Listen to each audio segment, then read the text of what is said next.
এখন অনুষ্ঠিত হবে মোনাজাত।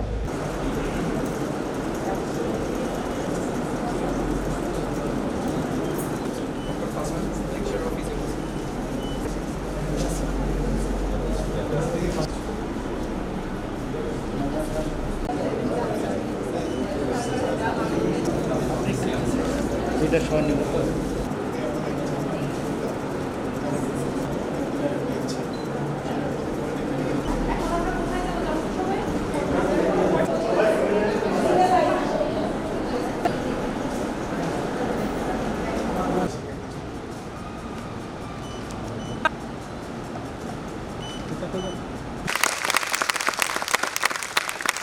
আমার ছেলে মায়ের কাছে স্বপ্নী এবছর মেডিকেল কলেজ চট্টগ্রামে ভর্তি হয়েছে।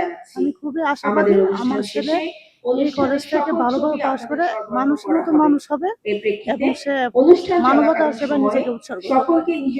আর ডিফেন্সকে আমি বরাবরই ভালোবাসি আর নৌবাহিনী মেডিকেল কলেজে ভর্তি করতে পেরে আমি খুবই আনন্দিত এবং গর্বিত। আমাদের যে নেভি মেইন যিনারা আছেন তারাই তো এটা আপনাদের দেখাশোনা করবেন, ওদের কন্ট্রোলে সবকিছু থাকবে, একটা সিস্টেমের ভিতর দিয়ে এই কলেজটা পরিচালিত হবে, ডিসিপ্লিন থেকে শুরু করে সবকিছু, পড়াশোনা থেকে সবকিছু। আমি খোঁজখবর নিয়েছি এদের সম্পর্কে, ওনারা সত্যি আসলে ভালো করবে বাংলাদেশ। আজকে আমাদের মাঝে উপস্থিত সকল গণ্যমান্য ব্যক্তিবর্গ এবং স্থানীয় প্রশাসনের কর্তা ব্যক্তিদের আপনাদের সদয় উপস্থিতি এই অনুষ্ঠানকে বিশেষ গুরুত্ব প্রদান করেছে।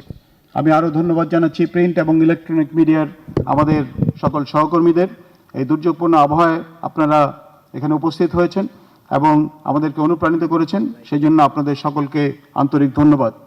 আমার বিশ্বাস দেশ ও জাতির কল্যাণে নৌবাহিনীর সকল উত্তম প্রচেষ্টায় আপনারা ভবিষ্যতেও আমাদের পাশে থাকবেন ইনশাআল্লাহ।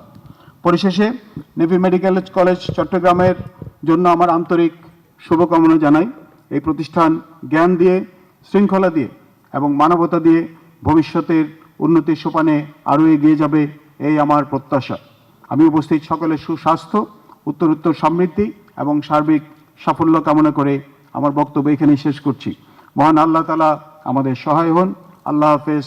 বাংলাদেশ জিন্দাবাদ।